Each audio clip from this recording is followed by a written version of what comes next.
27장 9절에서 우리 성경책 없는 친구들은 우리 앞에 우리 자막 보시면 될 것 같아요.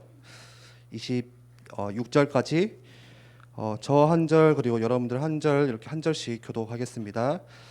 여러 날이 걸려 금시가는 절기가 이미 지났으므로 항해하기가 위태한지라 바울이 그들을 권하여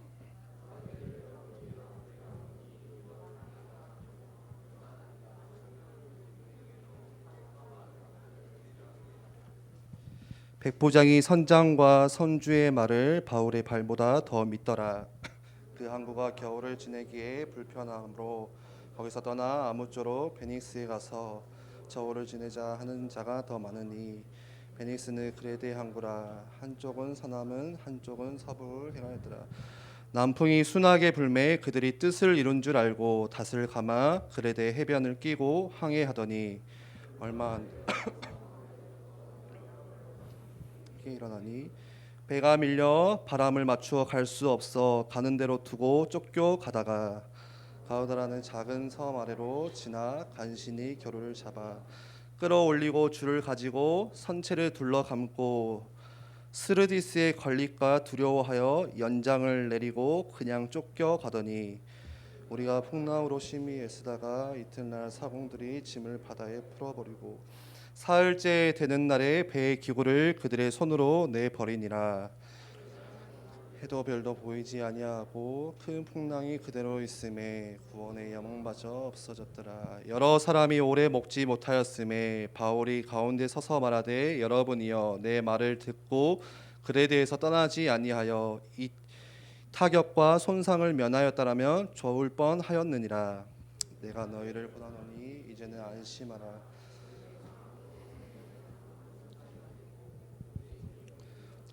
내가 속한 바 곧 내가 섬기는 하나님의 사자가 어젯밤에 내 곁에 서서 말하되 바울아 두려워하지 말라.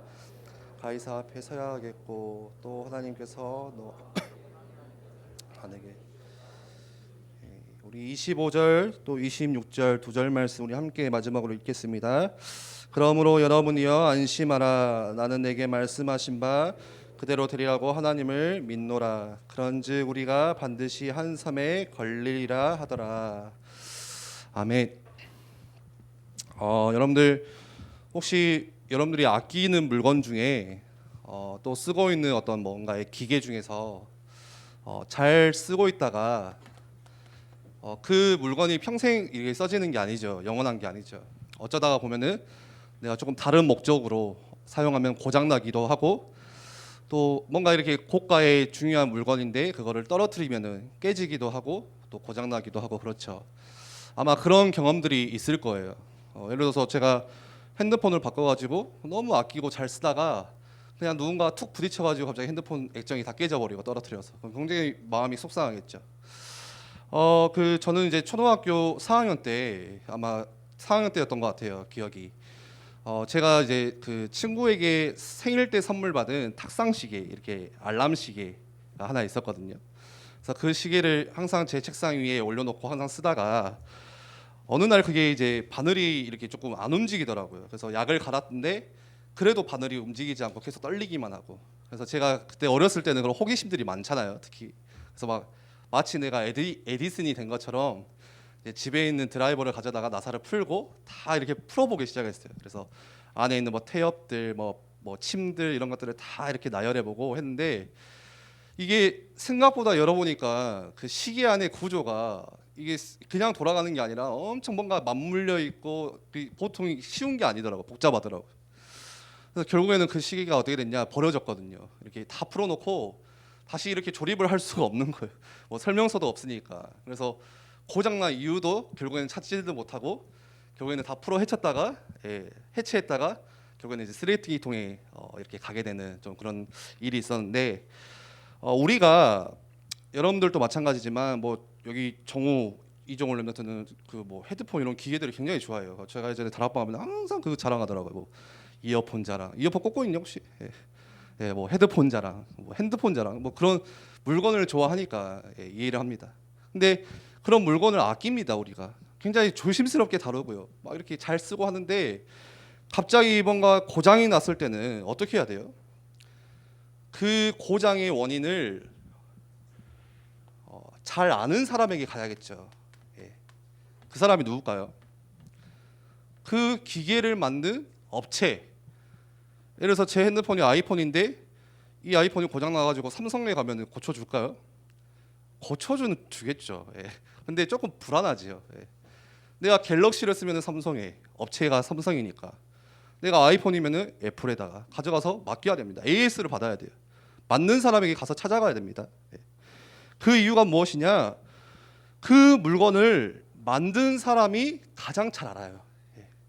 이 기계의 원리가 뭔지, 이 기계가 어떻게 작동되는지, 이 기계의 구조나 또 이 물건이 갑자기 왜 고장이 났는지 가장 잘 아는 사람이 뭐라고요? 예, 그걸 만든 인간이다. 예, 그렇죠. 당연하죠. 그런데 우리도 마찬가지예요. 저와 여러분들도 여기에 있는 우리 모든 여러분들, 학생들, 우리 선생님들 다 마찬가지입니다. 나라는 존재가, 뭐 이성현이라는 존재가, 사람이라는 게 어느 날 갑자기 생겨난 게 아니에요. 갑자기 원숭이가 시간이 지나가지고 두 발로 직립보행을 하기 시작하더니 조금 더 시간이 지나서 막 손으로 뭔가를 만지고 쓰기 시작하더니 그게 사람이 된 게 아니라, 진화가 된 게 아니라 우리를 만드신 분이 계시다는 거예요. 우리를 지으신 분이 계시다는 거예요. 그분이 누구세요? 하나님이세요.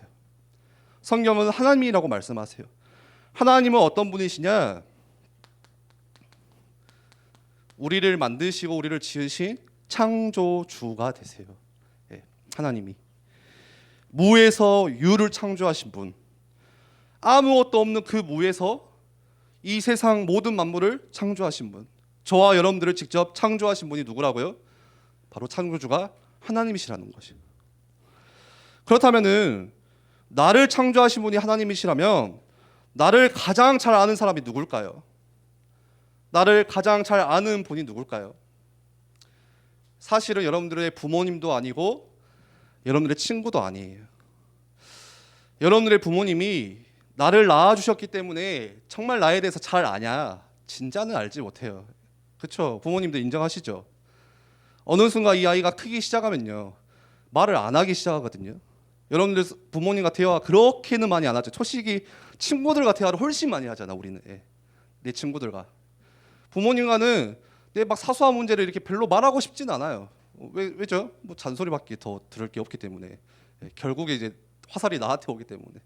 그래서 네가 예배를 놓쳤잖아. 그래서 네가 늦잠잤잖아. 막 이러니까 말을 안 해요. 어머니는 내 자녀를 여러분들 낳아주셨지만 사실은 진짜는 잘 알지를 못해요.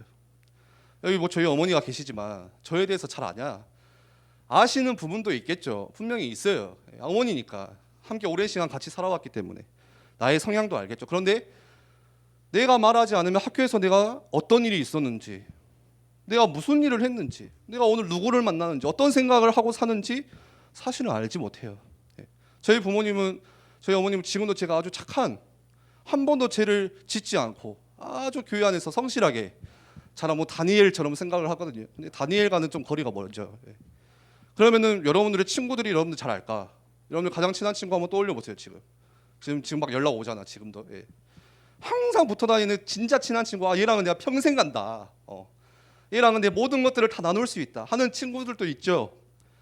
그런데 그 친구가 여러분들의 인생을 진짜 잘 알까?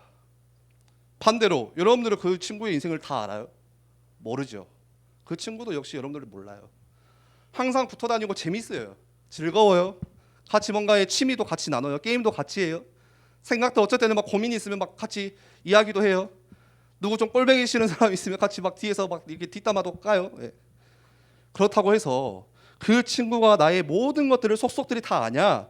그렇지 않아요. 그렇다면 누가 가장 나를 잘 알까? 누구예요? 나 자신이겠죠. 내가 나를 제일 잘 알겠죠. 그래도 어제 내가 아무도 모르게 지었던 은밀한 죄 나만 알아. 내가 거짓말하고 내 그 진심 나만 알아요. 아무도 모를 거예요. 그런데 내가 나를 아는 것보다, 내가 나에 대해서, 이성현에 대해서 스스로 아는 것보다 더 잘 아시는 분이 누구시냐? 나를 창조하신 하나님이시라는 거예요. 우리 시편 139편 말씀 한번 볼까요? 한번 자막 띄워주세요. 1절에 보니까요. 한번 같이 읽어봅시다. 1절 말씀 시작. 여호와여 주께서 나를 살펴보셨으므로 나를 아시나이다. 뭐라고요? 나를 아시나이다. 나를 아십니다. 시편 139편에서 좀 계속 보겠지만 계속 강조하는 그 문구가 있어요. 아신다는 거예요. 계속 아신다, 아시오니, 아시나이다. 아신다는 이야기를 계속 하거든요.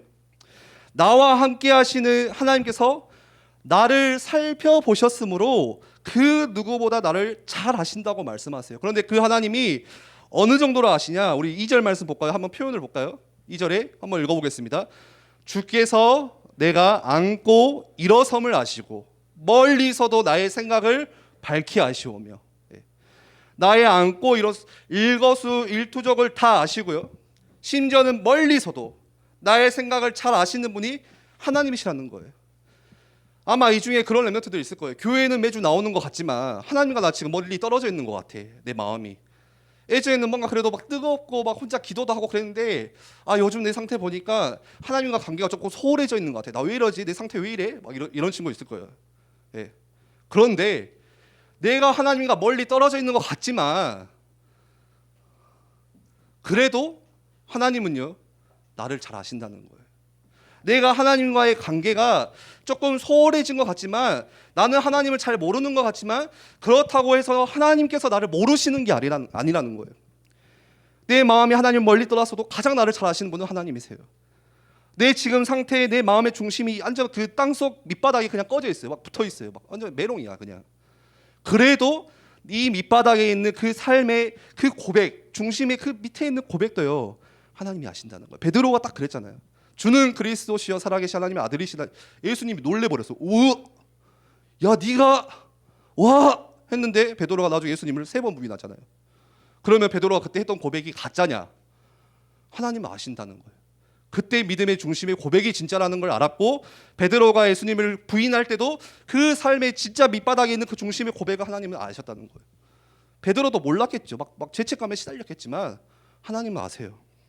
3절 말씀 볼까요? 한번 읽어봅시다. 시작. 나의 모든 길과 내가 눕는 것을 다시 3절 나의 모든 길과 시작. 나의 모든 길과 내가 눕는 것을 살펴보셨으므로 나의 모든 행위를 익히 아시오니. 나의 모든 길을 아신대요. 자, 여기 중학생들 왜 살까 나는? 몰라요. 그런 질문은 하들 마세요.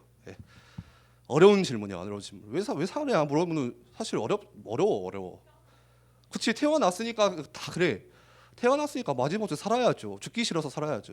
그게 이유거든요. 자, 고등학생 친구들 나 왜 살아야 될까요? 중3 이상. 중3은 제가 인정해 줄게요. 고등학생 쪽으로.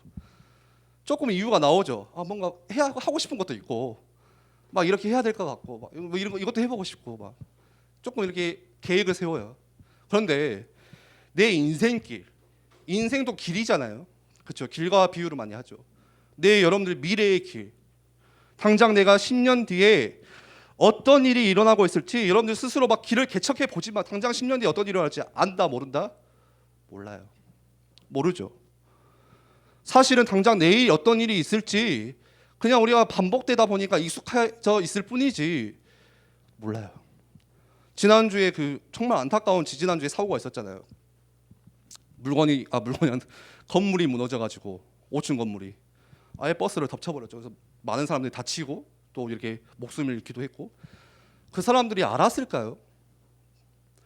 똑같이 일상을 그냥 사셨던 거예요. 이 버스를 타야 집에 갈 수 있기 때문에 이걸 타야 내가 직장에 갈 수 있기 때문에 타서 가고 있는데 갑자기 건물이 무너진 거예요. 당장 내일 오늘 이 시간 이후 이 시간에 내가 무슨 일이 일어날지 사실 우리는 몰라요. 그거 알면은 내가 하나님이지. 내 미래를 다 알면은 내 맘대로 하겠죠. 로또 다 긁어가지고 막 우리 다 대박 나겠죠. 몰라요. 내가 인생의 길, 미래의 길 개척해 봅니다. 그것 때문에 오늘도 여러분들 이번 주에도 열심히 막 학원 다니고 공부했잖아요. 내 인생의 길을 조금 개척하기 위해서 여러분들 막 알바도 하고 막 돈도 모아보고 나름대로 뭔가의 계획들을 세웠잖아요. 그런데 당장 무슨 일어날지 모르는 그게 나예요. 그런 존재가 나라는 거예요. 연약한 존재예요. 누가복음 4장 14절 말씀이 이렇게 말씀합니다. 한번 띄워주실래요? 그 다음에 내일 한번 읽어볼까요? 시작. 내일 일을 너희가 알지 못하는도다. 너희 생명이 무엇이냐? 너희는 잠깐 보이다가 없어지는 안개니라. 내일 일을 알지 못한대요. 우리는 그래서 어떤 존재냐? 아주 잠시, 여러분들 안개, 아침에 안개 피면요, 안개가 밤까지 펴 있나요? 잠깐 몇 분 펴 있다가 갑자기 사라져요. 오늘 아침에도 제 교회 올 때 신세계백화점 앞에 항상 안개가 펴 있어요. 예. 그러면은 그게 영원하지가 않아요. 한 10분, 20분 해 뜨면 없어지거든요. 마치 우리 인생이 영원하지가 않다는 거예요. 여러분들 그러면 한번 생각해 보세요. 뭐 때문에 지금 마음 상하고 있어요? 뭐 때문에 지금 막 갈등하고 있고 막 마음 졸이고 있어요? 영원하지도 않은 거 가지고 계속 우리는 마음 졸이고 있어요. 우리는 그냥 잠깐 있다가 사라지는 안개 같은 인생인데 뭐 그렇게 해보겠다고, 뭘 그렇게 막 해보겠다고 열심히도 살아보고 막 최선을 다해보지만 사실 부질없다는 거예요. 그러면은 잘 이해하셔야 돼요. 아, 그러면은 계획 없이 살라는 말입니까? 아니에요. 내 계획이 아니라 하나님의 계획을 붙잡고 최선을 다해서 사는 게 믿음이에요. 여러분, 믿음이라는 것은 아, 하나님이 알아서 하실 거야. 나 아무것도 안 할래. 나 숙제 안 해. 공부 안 해. 하나님이 하실 거니까. 그건 믿음이 아니에요. 하나님을 믿지도 않는 거예요. 그거는. 진짜 하나님을 믿는다면은 최선을 다해야 돼요. 예. 하나님의 계획 안에서 잘 이해하셨으면 좋겠어요. 이게 내 계획 안에서 최선은 부질없어요. 하나님의 계획 안에서. 그런데 하나님께서 나의 모든 길과 나의 눕는 것을, 나도 내 길을 잘 모르는데 다 살펴보신대요. 나의 모든 행위, 행동, 말 하나까지 익히 아시는 분이 하나님이시래요. 여러분들 잘 들어보세요. 하나님이 살펴보신다고 해서, 승찬아 눈 뜨고, 하나님이 살펴보신다고 해서 와 무섭다, 혹시 그렇게 느껴지나요? 와, 막 하나님이 막 내가 혼자 있어도 보는 거 같고, 막 내가 화장실에서 똥 누고 있는 것 같아. 어메, 뭐 좀 죄를 지어도 어메, 이게 아니에요. 야, 네가 어떻게 하나 보자, 막 무서운 하나님이시 아니라 여러분들의 삶을 지키시고 보호하시고 인도하시고 좋은 길로 안내하시기 위해서 항상 여러분들과 함께 가신다는 거예요. 그런데 하나님이 나를 얼마나 잘 아시냐? 그 이유가 있어요. 13절에 시편 139편 13절, 하나님께서 나를 잘 아시는 이유가 무엇이냐 한번 읽어볼까요? 시작. 주께서 내 내장을 지으시며 나의 모태에서 나를 만드셨다이다. 예. 나를 창조하셨기 때문에 가장 잘 아시는 분이 누구시라는 거예요? 내가 아니라, 이성현의 인생을 다 아는 게 아니라, 다 알면은요 살고 죽는 것도 내 맘대로 해야죠. 여러분들의 내 부모님 문제 내가 다 해결할 수 있어야 돼요. 우리 부모님 자녀 문제 다 해결할 수 있어야 돼요. 문제가 없어야 돼요. 문제가 없어야 돼요. 문제가 없어야 돼 인생에. 내가 나를 잘 알면은. 그런데 나보다 나를 잘 아시는 분이 누구라는 거예요? 하나님이시라는 거예요. 나를 어머니의 뱃속에 모태에 지으신 분이 하나님이시기 때문에 그 하나님이 나를 안고 일어서는 거, 눕는 거, 모든 것들을 다 아신다는 거예요. 혹 심지어 멀리 떨어져 있어도 하나님이 아신다는 거예요. 그 하나님이 나를 어느 정도로 아시냐? 우리 누가복음 12장 7절 말씀에 새벽역 성경에는 이렇게 말씀합니다. 한번 볼까요? 하나님께서는, 한번 읽어보시죠. 시작. 하나님께서는 너희 머리털까지도 다 세고 계신다. 두려워하지 마라. 예, 정말 적절한 표현이죠. 여러분들 머리털 셀 수 있어요? 대머리 말고 막 머리카락 한두 개 있는 사람 말고 머리털 오늘 몇 개 빠졌어요? 머리 감다가 3개? 너 일로 와. 누구야? 내기 할래? 누구야? 어디 있어? 누가 막 복화술 하냐 막. 정웅이는 그런 말 안 해. 그치? 머리털이 몇 개 빠진지도 몰라요. 우리는. 저는 탈모라서 좀 많이 빠져요. 뭐 일로 와. 나와. 옥상으로 따라와. 그런데 그 머리털 하나까지도 다 세신바 되시는 하나님, 그토록 나를 잘 아시는 하나님, 그래서 두려워하지 말아라, 이렇게 말씀하시는 겁니다.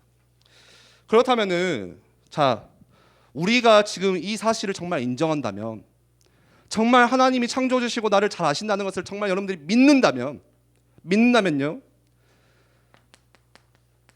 여러분들 삶의 이유, 나 왜 사냐? 나 왜 살아야 될까? 여러분들의 인생의 목적, 나 무엇을 위해서 살아야 될까? 뭐를 위해서 살아야 될까?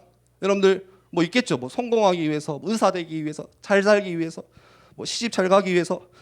여러분들 미래에 뭐 있어요? 방향. 나 어디로 살아야 될까? 어떻게 살아야 될까? 어느 방향으로 내가 어디로 가야 될까? 그러면 내가 대학을 어디로 가야 될까? 내 인생을 어디에 투자해야 될까? 여러분들 삶의 계획, 플랜 있잖아요. 그러기 위해서 내가 뭐를 준비해야 될까? 네. 이런 것들이 있겠죠. 그게 누구에서부터 나와야 된다는 거예요. 내가 진짜 이 사실을 인정한다면 나로부터 나오는 것이 아니라 창조주 하나님으로부터 내 삶의 이유, 목적, 방향, 계획 다 나와야 돼요. 내가 아니라, 내 중심이 아니라, 지난주 말씀처럼 세상에서 기준, 세상이 어떻게 해야 성공했나 세상이 말해주는 것이 아니라 나를 지으신 하나님께로부터 여러분들의 계획, 이유 다 나와야 되는 거예요. 그런데 자꾸 우리가 내 계획, 내가 세운 계획, 내가 나로부터 나온 계획, 내가 힘으로 애쓰는 계획, 여러분들의 삶이 자꾸 내 계획을 붙잡기 시작하면요, 어떻게 되죠? 처음에는 잘 되는 것 같아요. 뭔가 잘 풀리는 것 같아요. 해보니까 할만한데, 뭔가 이렇게 하면 되어질 것 같은데. 그런데 여러분들 인생 마지막쯤 가면요, 여러분들 인생 앞에 오는 문제들이 있어요. 어려움들이 있어요. 풍랑들이 있어요. 손쓸 수도 없는 문제들이 분명히 있거든요. 그 문제가 여러분들 찾아오기 시작해요. 그러면은 내가 세운 계획들이 어떻게 되냐, 한순간에 진짜 그냥 사라져버려요. 물거품이 돼버려요. 자, 청소년은 왜 소망이 있냐? 미래가 있어요. 그렇기 때문에 조금 잘못 가도 내가 다시 도전해야지. 이게 청소년의 진짜 맛인 것 같아. 막 우리 선생님들 눈에 볼 때는 쟤 뭐 할까, 어쩔라 할까 하는데 저는 그렇게 생각 안 하거든요. 청소년에게는 무궁무진한 미래가 있어요. 소망이 있어요. 저기로 가도 다시 오면 돼요. 상관없어. 자, 그런데 어른들 보면요, 얼굴이 좀 어두워요. 뭔가 이렇게 그 얼굴 민낯이 조금 이렇게 그늘져 있거든요. 인생에 좀 풍랑을 맞아본 거예요. 살아보니까 누구 생각하냐? 너, 야, 애원아, 누구 생각하냐? 누구를 생각하길래 웃을까? 살아보니까 녹록치가 않다는 거예요. 저도 잘 몰라요, 사실. 저 이제 36밖에 안 됐어요. 엄청 젊어요. 여러분들이랑 뭐 오빠 쌍형 사이예요. 근데 한 50, 60 그때쯤 되면요, 인생을 어느 정도 살고 뭔가를 이제 마무리하는 시기거든요. 70 되면은. 근데 뭔가를 젊을 때 열심히 이룬 것 같은데 나중에 가보니까 진짜 이거 손 쓸 수 없는 문제, 젊었을 때는 어떻게 생각도 못했던 그런 문제들 막 일어나기 시작하면요, 나 인생 뭐 살았을까. 그래서 굉장히 마지막에 가서 삶의 목숨을 끊는 그런 어른들도 굉장히 많아요. 더 이상 뭐 어떻게 할 수가 없어요. 내가 낳은 자녀인데 내가 낳은 자녀를 어떻게 할 수가 없어. 가정이 이렇게 깨질 거라고 상상도 못했어.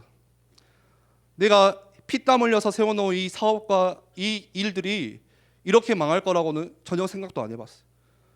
그런데 시간은 이미 확실히 많이 지나 있어요. 60, 70 더 이상 도전할 수 있는 시간도 없어. 그러면 인생 마지막쯤 돼서요, 갑자기 손쓸 수 없는 문제 때문에 막 무너지기 시작해요.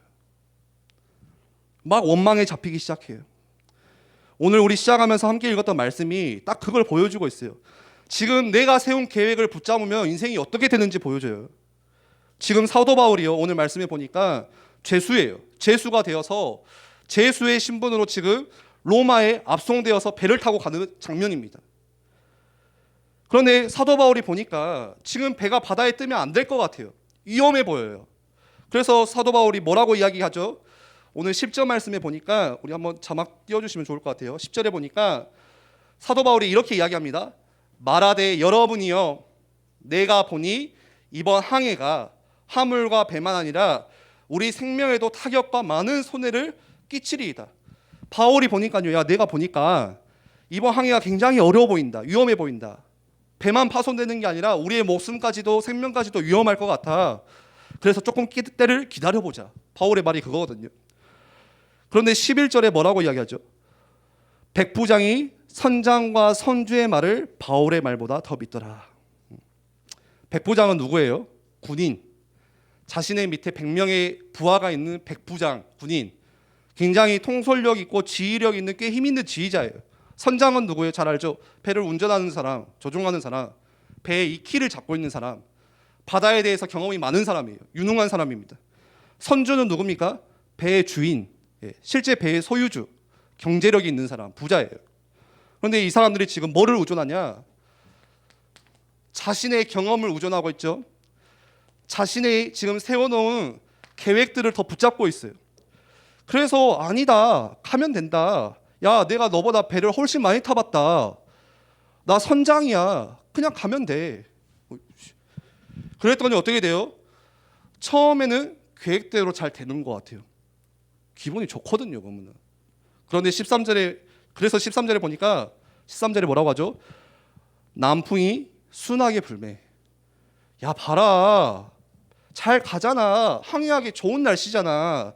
내 말이 맞지? 내 경험이 믿어야지. 계획대로 우리가 하길 잘했다. 그들의 뜻이 이룬 줄 알고. 내 뜻이 여러분들 살면서 여러분들 계획과 뜻이 이루어지면 얼마나 짜릿해요. 와, 나 이번에 성적 막 몇 등급 맞아봐야 딱 되면 얼마나 짜릿해요. 그렇죠? 내가 뭔가를 해봐야지 했는데 그게 되면은 굉장히 기분이 좋죠. 근데 오늘 보세요. 처음에는 내 계획대로 되는 것 같아요. 남풍이 순하게 불매. 그들의 뜻이 이룬 줄 알고. 내 뜻대로 되는 것 같지만 얼마 안 가서 어떻게 되죠? 14절에 보니까 얼마 안 가서 얼마 지나지 않아서 유라굴로라는 뭐가 불기 시작해요? 광풍. 광풍은 미칠 광, 바람풍. 미쳐버린 바람이 갑자기 막 배를 씹어 삼키기 시작합니다. 이게 그냥 배 이야기가 아니에요. 오늘 그냥 어디 바닷가 이야기가 아니라 여러분들 인생 이야기 하고 있어요. 지금 우리 인생 이야기를 하고 있어요.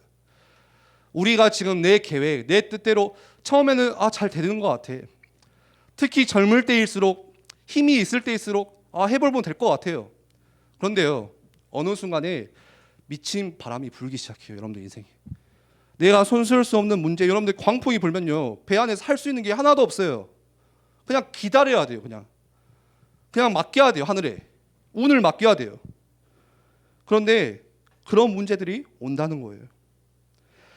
하나님께서 나를 창조하셨는데 하나님의 계획이 내 안에 없고 순전히 내 안에 내 계획만 있으면 이렇게 되는 거예요. 제가 얼마 전에 한 랩런트를 만났어요. 그 랩런트가 막 이런저런 고민을 이야기하더라고요. 저한테. 자기 앞날을 두고 내가 뭘 해야 될지 모르겠어요. 무엇을 선택해야 될까요?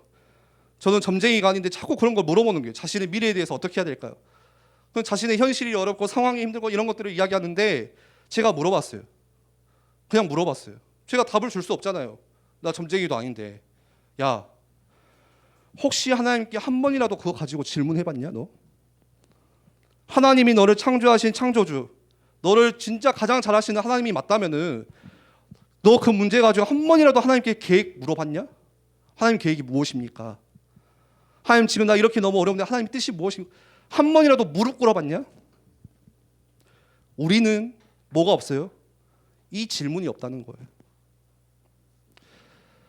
저번에 그 박영성 선교사님 우리 몇 번 말씀 주셨죠. 박영성 선교사님 이번에 잠깐 나왔다 들어가셨거든요. 올롱 목사님 좀 안 좋으셔가지고 메시지를 하시는데 제가 들었어요. 근데 그 이야기 하시더라고요. 올롱 목사님을 보고 자신을 보니까 순사꾼이라는 거예요. 사기꾼이라는 거예요. 왜 그러냐? 올롱 목사님 때는 그냥 문제 있다 바로 무릎 꿇었대요. 다 뭐가 있다, 일이 터졌다 생각 아니에요. 그냥 거기서 무릎 꿇어요. 네. 근데 나는 방법을 찾아요. 계획을 세워요. 내 경험을 의존해요. 무릎 꿇지 않아요. 무릎은 나중에 시간 날 때 꿇어요. 그 차이라는 거예요. 제가 그 이야기 잠깐 듣다가 와, 나는 사기꾼도 아니다. 나는 그냥 진짜 사꾼도 아니다. 네. 지금 세대가 어떤 세대냐? 무릎 꿇지 않는 세대예요. 하나님께 질문하지 않는 세대예요. 내 힘으로 해보려고 하는 세대예요. 여러분 유튜브 보세요. 뭐만 찾아보면 다 나오죠. 저 설교 준비하는데 하나님께 무릎 꿇지 않을 때가 더 많아요. 유튜브 찾아보고 주소 찾아보면요, 정보력이 훨씬 더 많아요, 예전보다. 올롱 목사님 때 그때 목사님들보다 훨씬 더 설교의 그 풍성함은 있을 거예요. 지식은 더 훨씬 많을 거예요. 그런데 뭐가 없냐? 영성이 없어요. 스피릿이 없어요. 지식만 남아 있어요. 그게 오늘날 여러분과 저가 사는 무릎 꿇지 않는 세대예요. 내 계획대로 하니까 이 계획 저 계획 다 세워봐요. 플랜 A 안에 보면 플랜 B, 플랜 C, 플랜 Z까지 다 세워보고 다 해봐요. 그러면 어떻게 돼요? 오늘 20절에 여러 날 동안에 해도 별도 보이지 않는 큰 풍랑이 그대로 있고 구원의 여망마저 사라져버린 어두운 밤이 찾아와요. 인생에 분명히 찾아옵니다. 네. 여러분들 계획대로 하다 보면요, 이미 찾아왔을 수도 있고, 선생님들 중에 어두운 밤, 어떤 밤이에요? 해도 보이지 않는 밤. 상상해 보세요. 별도 밤에 보이지 않고 어둠밖에 없어. 풍랑은 그대로 앞에 있네. 구원의 여망마저 사라져버린 밤, 구원의 소망마저 사라져버린 밤, 누가 나를 건질 수도 없는 그 밤, 우리 인생에 그 밤이 찾아온다는 거예요. 여기서 해도 보이지 않고 별도 보이지 않는 것은 뭐예요? 완전히 방향을 다 잃어버렸다는 거예요. 어디로 갈지를 몰라요. 그 당시에 난치판이 없기 때문에 해를 보고 별을 보고 별자리를 보고 길을 찾았거든요. 해도 별도 보이지 않는 그 밤, 우리 인생이 그렇게 된다는 거예요. 우리 인생의 방향을 잡을 수도 없는 어두운 밤이 찾아온다는 거예요. 그러면 우리가 뭐 붙잡아야 돼요? 내 계획이 아니라, 오늘 제목이죠, 하나님 계획. 그게 뭐예요?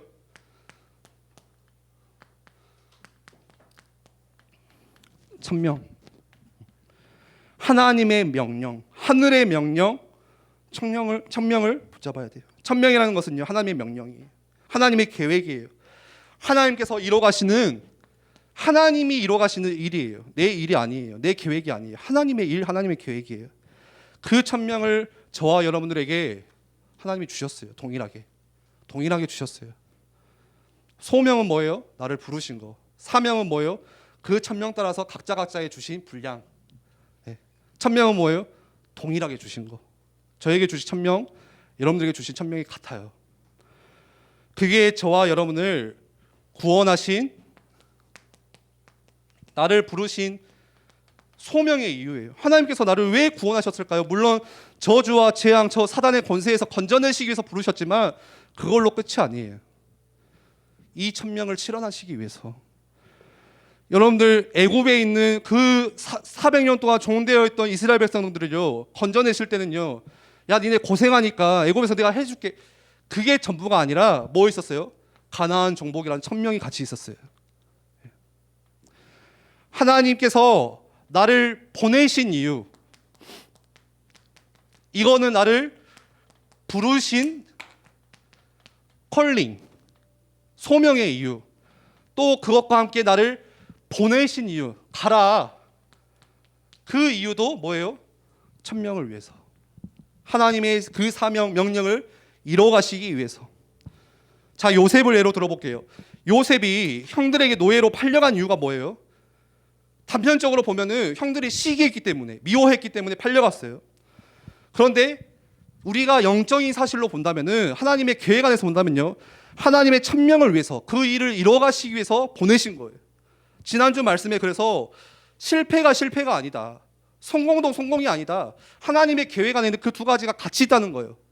여러분, 성적 좀 좋아졌다, 좋은 대학에 갔다, 성공 아니에요. 떨어졌다, 대학에 안 떨어졌다, 직장을 못 구했다, 실패 아니에요. 하나님의 계획 안에서는요, 두 가지가 다 같이 있어요. 내 기준으로, 세상 기준으로 보니까 있으면은 성공, 없으면은 실패, 그게 아니라는 거예요. 그 수준이 아니라는 거예요. 세상 기준으로 보면요, 그 요셉은요 완전 실패자예요. 형들에게 팔렸어요. 노예로 갔어요. 감옥수로 갔어요. 그런데 하나님의 계획 안에서는 성공이에요. 그래서 요셉이 나중에 형들에게 뭔 이야기예요? 하나님께서 당신들보다 나를 먼저 앞서 보내셨으므로, 나를 앞서 보내신 그 이유가 뭐냐? 하나님의 언약 실현, 그 천명을 이루어가시기 위해서 그저 앞서 보내신 것뿐입니다. 내가 잘나서도 아니고 하나님이 그냥 앞서 보내신 거예요. 그 이유예요. 오늘 우리 예배 마치고 잠깐 의미 있는 시간을 가질 거예요. 우리 박주일 랩런트가 이번 주 25일에 이제 미국으로 갑니다. 이제 그 우리나라 학교랑 학기가 달라서 졸업을 했어요. 그리고 이제 미국의 대학교를 가요. 그래서 마지막으로 인사도 하고 조금 기도 제목도 같이 나누려고 하는데, 이 박주일 랩런트가 미국 가는 이유, 대학 가는 이유, 우리 기준에서 생각하면 그래 고3 졸업했으니까 대학 갈 시간이 됐으니까 가야지, 그게 아니라 하나님께서 나를 앞서 보내신 이유, 하나님의 기준에서는 하나님의 계획 때문에 천명 가운데 보내신다는 거예요. 여러분들 내 계획만 붙잡으면 처음에 잘 되는 것 같아요. 그런데 구원의 소망마저 사라진 그 밤이 반드시 찾아올 거예요. 그리고서는 여러분들 뭐라고 말해요? 여러분들 불신자하고 우리 똑같은 말 엄청 많이 하잖아요. 야, 우연이야, 우연. 아, 재수 없어, 재수. 아, 내가 그때 그거 안 했더라면은. 아, 상처. 다 여러분들 이거는 없고, 내 기준, 내 생각 가지고 생각하니까 상처, 실패, 재수 없었어. 그때 내가 선택을 잘못했어. 내 실수. 여러분들 실수도 하나님의 계획 안에 들어가 있어요. 천명 때문이에요. 실패도 성공도 없어요. 그러면서 후회하고 원망 속에서 젖어서 살 거예요. 그러면 어떻게 되냐? 그동안 내가 쌓아왔던 거 하나씩 버려야 돼요. 우리 18절 19절 한번 보실래요? 여러분들 광풍이 부니까, 여러분들 바다에서 광풍 불면 뭐 할 거예요? 할 게 없다니까. 버려야 돼, 버려야 돼. 그때는 18절에 보니까 배에 있는 짐을 다 풀어서 바다에 던지기 시작하고요. 19절에 보니까 중요한, 심지어 배에 반드시 있어야 되는 중요한 기구들까지도 다 자기들 손으로 직접 바다에 버립니다. 그 배에 누가 있었어요? 경제인도 있었죠. 똑똑한 사람도 있었죠. 유능한 사람, 군인도 있었죠. 마찬가지예요. 내 계획 세우면 아무리 내가 정치인, 경제인, 똑똑한 사람, 과학, 내가 뭐 서울대를 다닌다고 할지라도 여러분들 갑자기 이 광풍이 불어닥치기 시작하면요, 다 버려야 돼요. 여러분들 학위도 다 갖다 버려야 돼요. 우리 청년 선생님들 스펙도 그때는 다 버려야 돼요. 뭐 할 거예요? 광풍에서 스펙이 뭐가 중요해요? 사냐 죽느냐 문제인데. 여러분들 지금 쌓아놓은 통장의 잔고, 우리 랩런트들 없겠지만 우리 부모님들 통장에 뭐 억, 천 다 버리셔야 돼요. 다 놔둬야 돼요. 구원의 여망마저 없는. 왜요? 그 돈이, 그 스펙이, 그 학위가 나를 구원해 주는 게 아니에요. 내 계획 붙잡으면요, 여러분들 집도 버리셔야 돼요. 가족도 버리셔야 돼요. 다 버리셔야 돼요. 진짜 비참해집니다. 완전 어두운 밤이 찾아와요. 그런데 하나님의 계획, 천명 속에서 보면 어떻게 되죠? 어떻게 될까요? 착각하지 마세요. 막 일이 술술 풀린다? 그런 착각하지 마세요. 와, 하나님의 천명 붙잡으니까 내가 서울대를 갔네. 그런 간증들을 하지 마세요. 그런 수준 간증. 와, 하나님의 천명 붙잡으니까 막 경제에 축복을 주셨네. 꼭 주셔야 축복입니까? 그런 간증들을 하지 마세요. 그런 세상 기준이 아니에요. 하나님이 주시는 응답은. 내 앞에 문제가 와도, 풍랑이 찾아와도, 광풍이 불어도 하나님의 천명이 붙잡아지면 상관없어요. 여러분들의 영혼이, 저는 이게 제일 큰 축복이지 않을까요? 흔들리지 않는 거. 문제가 와도 별로 괜찮아. 막 위기가 와도 감각이 없는 게 아니라 감각이 있어요. 마음이 평안해요. 오늘 바울이 하는 고백 보세요. 22절에 이제는 안심하라. 죄수인 신분에 그 사람들을 향해서 야, 안심해.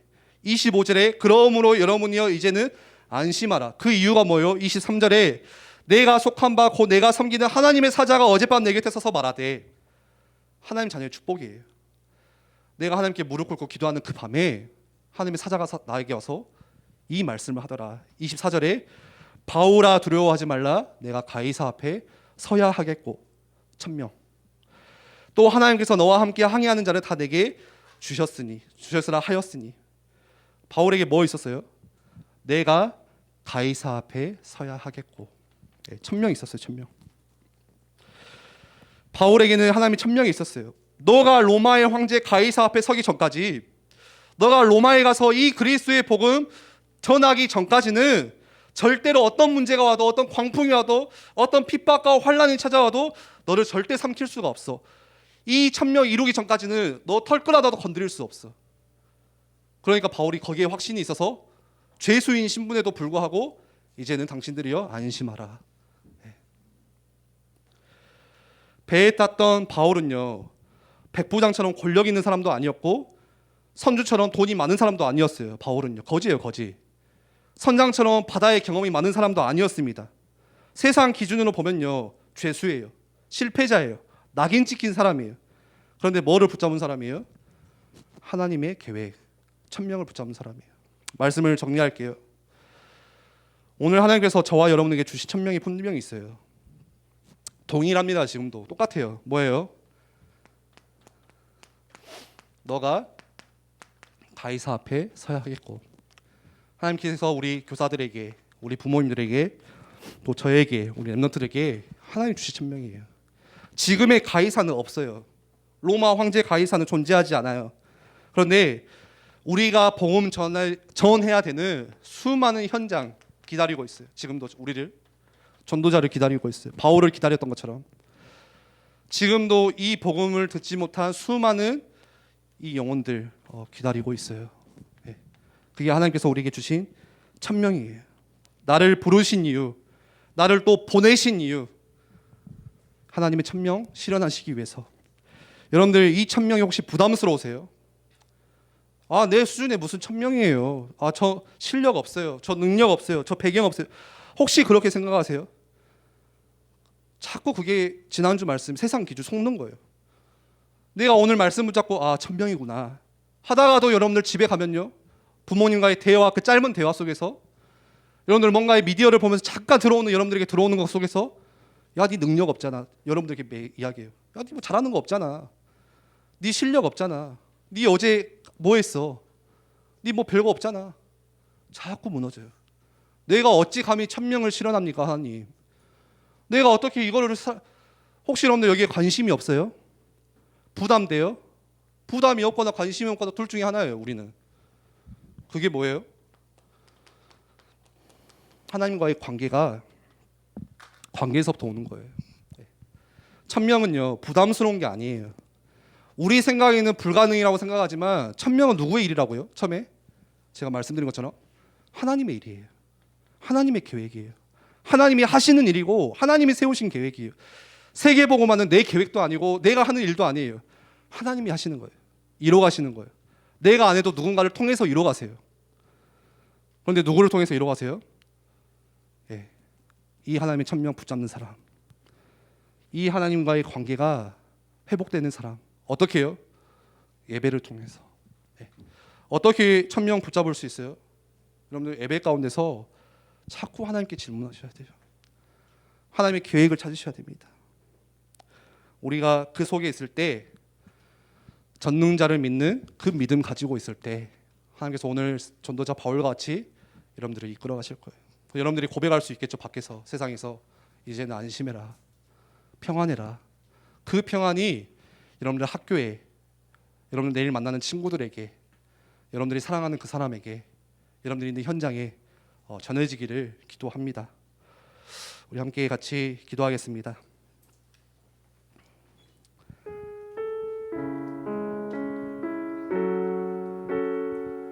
오늘 우리 함께 나눈 말씀 붙잡고 우리 시간 조용히 한번 같이 기도하겠습니다.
함께 고백합니다. 전능하신 나의 주,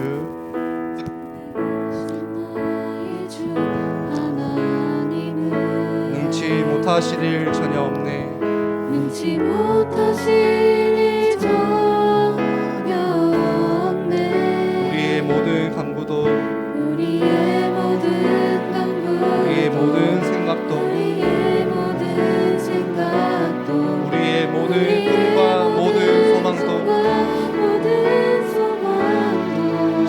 신실하신 나의 주 하나님은 신실하신 나의 주 하나님은 우리의 모든 괴로움 바꿀 수 있는 우리의 모든 괴로움 바꿀 수 있네. 불가능한 일 행하시고 불가능한 일 죽은 자를 일으키시니 죽은 자를 그를 이길 자 아무도 없네. 그를 이길 자 아무도 없네. 주의 말씀 의지하여 주의 말씀 의지하여 깊은 곳에 금을 던져 깊은 곳에 금을 던져 오늘 그가 놀라운 일을 행하시는 것을 보라. 놀라운 일을 이루시네. 주의 말씀 의지하여 주의 말씀 의지하여 믿음으로 금을 던져 믿음으로 믿는 자에게 능치 못함 전혀 없네. 믿는 자에게 능치 못함. 우리 한 번 더 고백합니다. 전능하신 나의 주 하나님은 전능하신 나의 내 일, 내 힘으로 천명을 이루는 것이 아닙니다. 하나님을 믿는 믿음으로 나아가는 것입니다. 능치 못하실 일 전혀 없네. 그 하나님께 무릎 꿇으세요. 우리의 모든 간구도 우리의 모든 생각도 우리의 모든 꿈과 소망도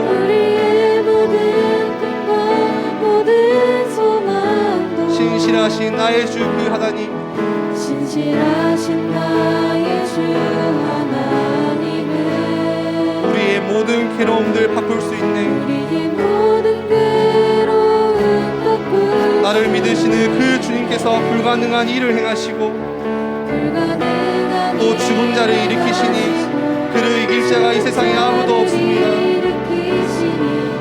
그를 이길 자 아무도 없네. 주의 말씀 의지하여 주의 말씀 의지하여 깊은 곳에 금을 던져 오늘 그가 놀라운 일을 이루시는 것 보라. 주의 말씀 의지하여 믿음으로 금을 던져 믿는 자에게 능치 못할 주의 말씀 의지하여 주의 말씀 의지하여 깊은 곳에 금을 던져 오늘 그가 놀라운 일을 이루시는 것 보라. 주의 말씀을 믿음으로 금을 던져 믿음으로 금을 던져 믿는 자에게 능치 못함 없네. 능치 못함 없네.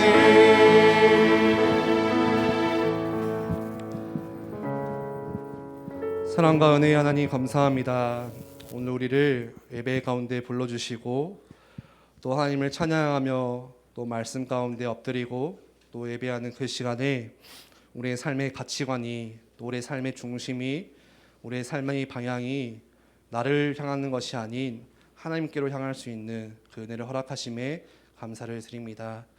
우리가 세상에 살면서 세상의 기준들 또 세상의 목소리들 또 내 중심과 내 경험을 의존하면서 살아갈 때가 참 많지만 오늘 함께 하나님이 주신 말씀처럼 내 계획이 아닌 하나님의 계획, 나의 일이 아닌 하나님의 일, 천명을 붙잡는 그 은혜를 허락하여 주옵시고 이 천명이 나에게 부담되는 것이 또 아니고 이 천명이 나에게 불가능한 것이 아니라 믿는 자에게 능치 없다 하신 그 주님의 말씀과 같이 하나님을 믿는 믿음으로 나아갈 수 있도록 주께서 역사하시고 하나님께서 이루어가시는 그 일 가운데 그 대열 가운데 우리가 함께 들어갈 수 있는 은혜를 허락하여 주시옵소서. 이 시간 주님을 예배하며 또 귀한 예물 주님께 드립니다. 하나님의 그 손길 위에 축복하여 주옵시고 우리 렘넌트의 귀한 또 이 헌금관이 세워질 수 있는 은혜를 허락하여 주옵시고 하나님이 원하시는 그 일 가운데 귀하게 쓰이는 예물 될 수 있도록 주님 두 손 들어 축복하여 주시옵소서. 감사드립니다. 예수 그리스도 이름으로 기도합니다.